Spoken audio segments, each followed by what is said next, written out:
ఒక యువరాజు, అపారమైన శౌర్యం, కాని అతని గర్వమే అతని మరణానికి కారణమైంది. చిత్రాంగదుడు ఎలా చనిపోయాడు? ఈ కథ వింటే మీరు షాక్ అవుతారు. చిత్రాంగదుడు హస్తినాపుర రాజుశాంతను మహారాజు కుమారుడు. తండ్రి మరణం తర్వాత అతను హస్తినాపురానికి రాజయ్యాడు.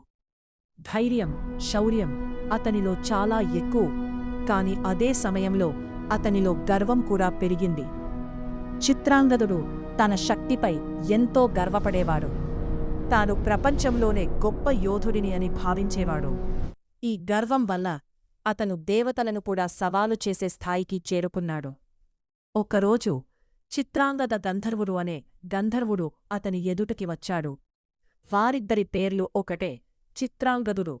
దీనివల్ల వారిద్దరి మధ్య ఘోరమైన యుద్ధం మొదలైంది. ఆ యుద్ధం ఒకరోజు కాదు, 2 రోజులు కాదు, 3 సంవత్సరాలపాటు కొనసాగింది. భూమి కంపించింది, ఆకాశం కంపించింది. చివరికి గంధర్వుడు చాలా శక్తివంతుడిగా నిరూపించుకున్నాడు. చివరికి గంధర్వుడు చిత్రాంగదుడిని యుద్ధంలో చంపేశాడు. ఒక గొప్పరాజు, ఒక మహాయోధుడు తన గర్వం వల్లనే తన ప్రాణాలు కోల్పోయాడు. చిత్రాంగదుడి కథ మనకు ఒక పెద్ద పాఠం చెబుతుంది. గర్వం ఎంత ప్రమాదకరమో. ఇదే మహాభారతంలో జరిగిన మరో నిజమైన సంఘటన. ఇంకా ఇలాంటి కథల కోసం సబ్స్క్రైబ్ చెయ్యండి.